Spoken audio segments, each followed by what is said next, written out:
मेरे प्यारे दोस्तों नमस्कार। वेदार्थ क्लासेज के इस यूट्यूब चैनल पर आप सभी का स्वागत है। दोस्तों आज की क्लास में हम लोग 10वीं क्लास के अर्थशास्त्र के चैप्टर संख्या 1 पाठ संख्या 1 जिसका नाम अर्थव्यवस्था एवं इसके विकास है, इसके ऑब्जेक्टिव सवाल को देखने वाले हैं। यहाँ से दोस्तों जितने भी ऑब्जेक्टिव सवाल बन सकते हैं या जितने भी ऑब्जेक्टिव सवाल आपसे परीक्षाओं में पूछे गए हैं उन सभी सवालों को लिया गया है। तो आइए दोस्त देखते हैं कि पहला सवाल क्या है। यदि आप हमारे चैनल पर नए हैं तो चैनल को सब्सक्राइब कर दीजिए, इस वीडियो को लाइक कर दीजिए। यदि आपका कोई भी दोस्त मित्र भाई बहन 10वीं की कंप्लीट तैयारी करना चाहते हैं तो इस वीडियो को शेयर करके सब्सक्राइब जरूर करवाइएगा। और देखिए पहला सवाल दिया गया है कि बिहार के विकास में बाधक क्या है। बिहार के विकास में बाधक क्या है? तो बिहार के विकास में गरीबी भी बाधा है, बाढ़ भी बाधा है और बेरोजगारी तो बाधा ही है। यानी कि इसका सही उत्तर हो जाएगा ऑप्शन नंबर डी। और ये 2025 के सेकेंड शिफ्ट में पूछा गया सवाल है। बिहार के विकास में बाधक क्या है? तो बिहार के विकास में गरीबी बेरोजगारी बाढ़ तीनों क्या है? बाधा है। अगला सवाल है कि किस देश के HDI रैंक भारत से अच्छा है। HDI मतलब कि मानव विकास सूचकांक।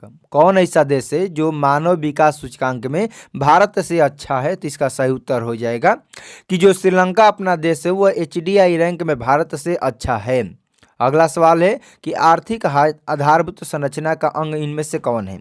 ये भी जो सवाल है 2025 के सेकेंड शिफ्ट में पूछा गया है कि आर्थिक आधारभूत संरचना का अंग कौन है। तो आर्थिक आधारभूत संरचना का अंग इनमें से संचार है।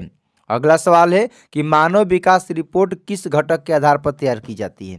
तो इसका सही उत्तर हो जाएगा कि मानव विकास किस घटक के आधार पर तैयार की जाती है। तो जो मानव विकास रिपोर्ट है वह शैक्षिक स्तर पर, स्वास्थ्य स्थिति पर और प्रति व्यक्ति आय पर तीनों पर निर्भर करता है। यानी कि सही उत्तर हो जाएगा ऑप्शन नंबर डी। 99% केस में क्या होता है, यदि आप में ऑप्शन में दिया इनमें से सभी तो वहीं आपको 99% केस में टिक करना है, क्योंकि 1% इधर उधर होता है। लेकिन 99% केस में जो ऑप्शन होता है ऑप्शन नंबर डी, इनमें से सभी वाला ही सही होता है।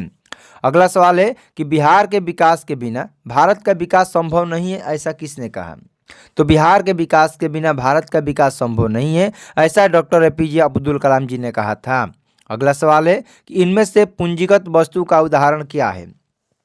तो पूंजीगत वस्तु का उदाहरण इनमें से कौन है। तो इसका सही उत्तर हो जाएगा ऑप्शन नंबर डी। ट्रैक्टर हो, उपकरण हो या मशीन हो, ये सब क्या है? पूंजीगत वस्तु का उदाहरण है। इसका भी सही उत्तर क्या हुआ? इनमें से सभी, क्योंकि इनमें से सभी वाला ज्यादातर ऑप्शन सब सही होता है। अगला सवाल है इनमें से किसको प्राथमिक क्षेत्र कहा जाता है। तो कृषि क्षेत्र को, पशुपालन क्षेत्र को क्या कहा जाता है? प्राथमिक क्षेत्र कहा जाता है। कितना बार पूछेगा? 6 बार आपसे पेपर में पूछा है। तो कृषि क्षेत्र को प्राथमिक क्षेत्र कहा जाता है। अगला सवाल है किस देश में मिश्रित अर्थव्यवस्था है। तो ये भी याद रखिएगा, अपना जो देश है भारत में मिश्रित अर्थव्यवस्था है। ऑप्शन नंबर सी हो जाएगा दोस्तों सही उत्तर। अगला सवाल है कि भारत में योजना आयोग का गठन कब किया गया था। तो भारत में योजना आयोग का गठन 15 मार्च 1950 ईस्वी को किया गया था। ऑप्शन नंबर ए हो जाएगा इसका सही उत्तर।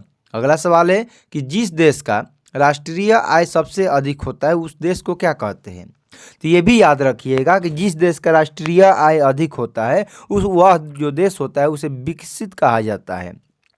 इसका सही उत्तर है यानी कि जिसका इनकम, नेशनल इनकम जो होता है, राष्ट्रीय आय होता है, अधिक होता है, उसे विकसित देश कहा जाता है। अगला सवाल है इनमें से किसे पिछड़ा राज्य कहा जाता है। तो सभी लोगों को मालूम होना चाहिए कि आप लोग जिस राज्य में रहते हैं उसी को पिछड़ा राज्य कहा जाता है। यानी कि बीमारू राज्य बोले तब, पिछड़ा राज्य बोले तब अपने बिहार को ही कहा जाता है। ऑप्शन नंबर सी हो जाएगा इसका सही उत्तर। अगला सवाल है कि शेयर बाजार की नियामक संस्था कौन है। तो शेयर बाजार की जो नियामक संस्था है उसे सेबी कहा जाता है, SEBI। ऑप्शन नंबर बी हो जाएगा इसका सही उत्तर। अगला सवाल है कि किस राज्य की प्रति व्यक्ति आय सबसे कम है। इसमें भी बिहार नंबर 1 पे आएगा, क्योंकि बिहार को बीमारू राज्य कहा जाता है, बिहार को पिछड़ा राज्य कहा जाता है। और जिस राज्य को पिछड़ा कहा जाए, जिस राज्य को बीमारू कहा जाए, क्या उसका प्रति व्यक्ति आय सबसे अधिक हो सकता है? कभी नहीं होगा। यानी कि इसका बिहार का प्रति व्यक्ति आय सबसे कम है। अगला सवाल है कि भारत में नीति आयोग की स्थापना कब हुई। तो भारत में नीति आयोग की स्थापना जनवरी 2015 में हुआ था। अगला सवाल है कि मिश्रित अर्थव्यवस्था का राष्ट्र कौन है। तो अभी आप लोगों ने पढ़ा कि जो हम लोग का देश भारत है उसी को मिश्रित अर्थव्यवस्था वाला राज्य देश कहा गया है। अगला सवाल है योजना आयोग के सदस्यों की संख्या कितनी होती है। तो योजना आयोग के सदस्यों की कुल संख्या 8 होती है। अगला सवाल है, बिहार में जीवन यापन का मुख्य साधन क्या है? तो बिहार में जीवन यापन का मुख्य साधन कृषि पर है। यहाँ के ज़्यादातर 80% लोग कृषि पर निर्भर होते हैं। अगला सवाल है, किस देश का प्रति व्यक्ति आय सबसे अधिक होता है? अधिक है, होता नहीं है, अधिक है।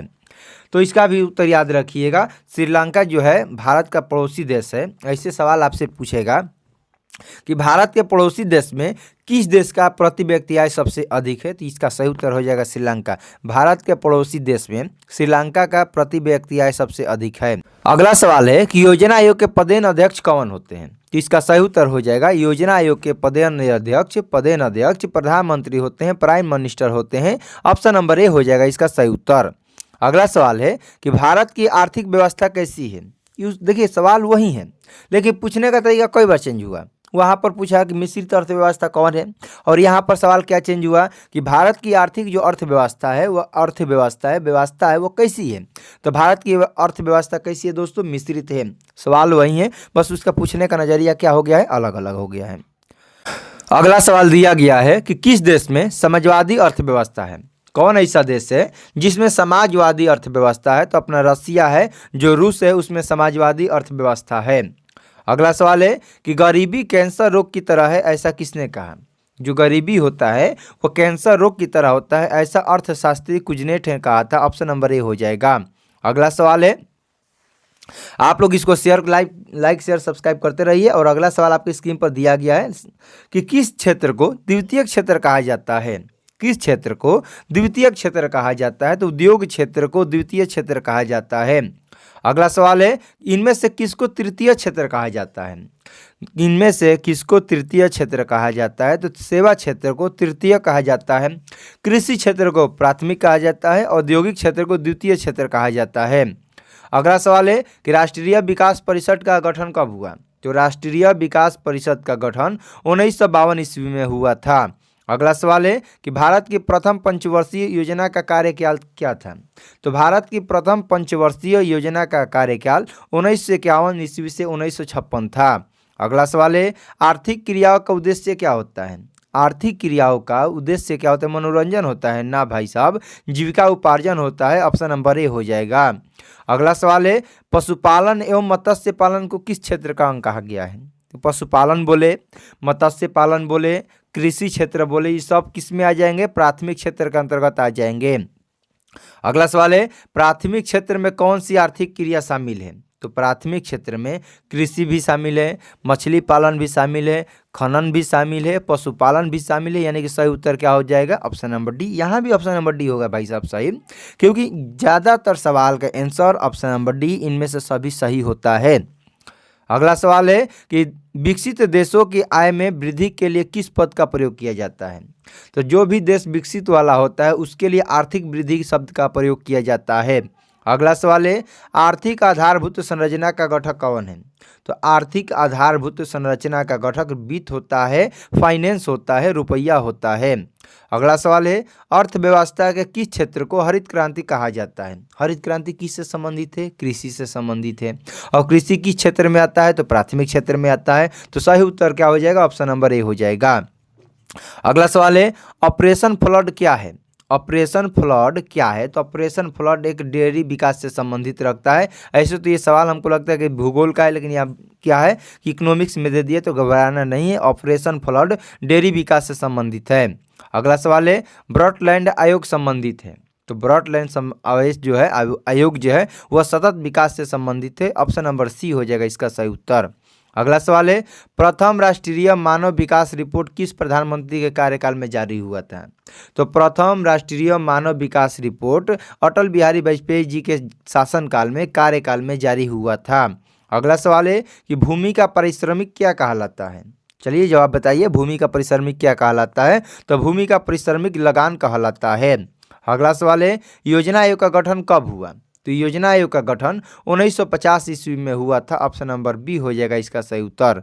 अगला सवाल है कि भारत की पहली मानव विकास रिपोर्ट कब जारी हुई है? यानी कि मानव विकास रिपोर्ट है, HDI जो रैंक है वो कब जानकारी रिपोर्ट जारी हुई थी? तो भारत की पहली मानव विकास रिपोर्ट अप्रैल 2002 में जारी हुआ था। अगला सवाल है, कौन ऐसी आर्थिक क्रिया है जो ग्रामीण क्षेत्रों में प्रमुख है? तो सभी लोग जानते हैं कि ग्रामीण क्षेत्रों के लोग क्या करते हैं, खेती करते हैं। ग्रामीण क्षेत्र के लोग खेती करते हैं और खेती को, कृषि को किस क्षेत्र में रखा गया है? तो कृषि को प्राथमिक क्षेत्र में रखा गया है। अगला सवाल है कि वैश्वीकरण की नीति से किस क्षेत्र को सबसे कम लाभ हुआ है? तो वैश्वीकरण की नीति से जो सबसे कम लाभ हुआ है वो आपके कृषि को लाभ हुआ है। अगला सवाल है कि बिहार के आर्थिक पिछड़ेपन का मुख्य कारण क्या है? तो बिहार के आर्थिक पिछड़ेपन का मुख्य कारण सब है, इनमें से भी सभी है और ये भी सही होगा, क्योंकि जनसंख्या में बहुत ज़्यादा वृद्धि पिछड़ेपन का मुख्य कारण है। कृषि पर अत्यधिक जनभार पिछड़ेपन का कारण है। बाढ़ एवं सूखा का प्रयोग को भी यह पिछड़ेपन का मुख्य कारण है। ऑप्शन नंबर डी हो जाएगा। अगला सवाल है कि बोनस भुगतान अधिनियम किस पंचवर्षीय योजना के दौरान बना था? तो बोनस भुगतान अधिनियम तृतीय पंचवर्षीय योजना के अंतर्गत बना था, दौरान बना था। अगला सवाल है कि भारतीय योजना आयोग के प्रथम अध्यक्ष कौन थे? तो भारतीय योजना आयोग के प्रथम अध्यक्ष भारत के प्रधानमंत्री होते हैं। और भारत के प्रथम प्रधानमंत्री कौन थे? तो भारत के प्रथम प्रधानमंत्री पंडित जवाहरलाल नेहरू थे। तो इसका सही उत्तर हो जाएगा, भारतीय योजना आयोग के प्रथम अध्यक्ष पंडित जवाहरलाल नेहरू थे। अगला सवाल है कि गैर आर्थिक आधारभूत संरचना का अंग कौन है? तो जो शिक्षा होता है वह गैर आर्थिक आधारभूत संरचना के अंग होता है। अगला सवाल है कि मानव विकास सूचकांक में सर्वोच्च स्थान किस देश का है? तो मानव विकास सूचकांक में सबसे सर्वोच्च स्थान जो है वह दोस्त किसका है? नॉर्वे का है। अगला सवाल है 12वीं पंचवर्षीय योजना का कार्यकाल क्या है?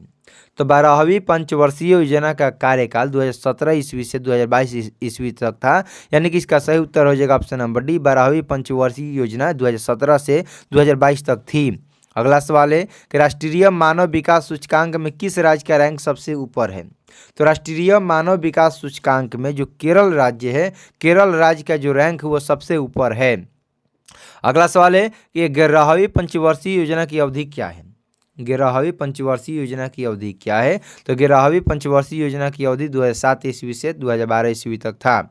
अगला सवाल है गैस और बिजली को किस क्षेत्र में रखा गया है? तो गैस और बिजली जो होता है यह उद्योग क्षेत्र में काम आता है। और उद्योग क्षेत्र को किस में रखा जाता है? तो उद्योग क्षेत्र को द्वितीय क्षेत्र में रखा जाता है। अगला सवाल है कि भारत की पहली मानव विकास रिपोर्ट किसने तैयार की थी? तो भारत की पहली मानव विकास रिपोर्ट योजना आयोग के द्वारा तैयार किया गया था। ऑप्शन नंबर ए हो जाएगा इसका सही उत्तर।